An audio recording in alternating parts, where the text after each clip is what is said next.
If you start with why, you're going to be more inspiring, right? It's also a recruiting tool. It's a reinforcement tool when you're in. But remember, you're there to see your people grow. Think of them like your children, right? Find out where they're strong, encourage them, and catch them doing things right. We so often catch people doing things wrong. Right? Catch people doing things right. Reinforce the behaviors you want rather than constantly punishing the behaviors you don't want. Change your incentive structures to get the behaviors you want. I'll give you, so this happened to me very young in my career.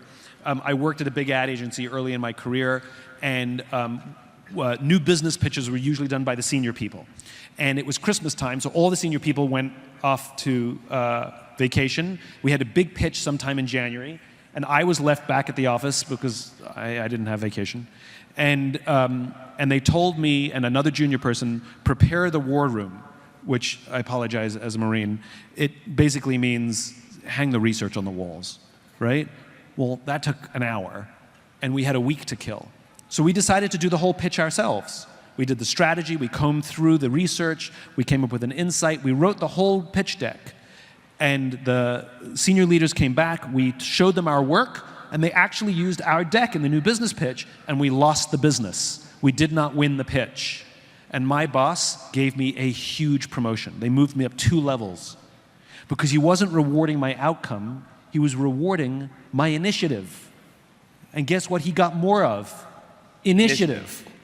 You know this as a Marine. I learned this when I went to OCS and watched them do the LRC. Basically, this leadership reaction course, these mini obstacle courses, right?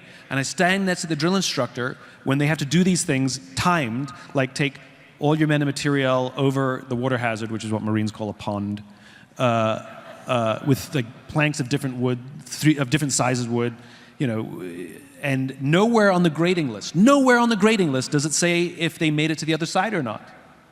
And I asked the drill instructor, how come you don't care if they have mission success?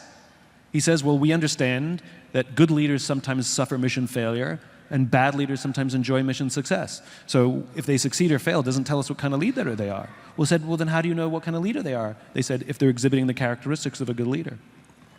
And so you know this, you get drilled into you the characteristics of what it means to be a good leader, and individual mission successes don't necessarily matter because they know, the Marines know, that if you reward the good behaviors that you want to see repeated, good leaders will enjoy mission success more often over time. And that's the point, more often over time. But if we just ding people every time they fail, we're going to get nothing out of them.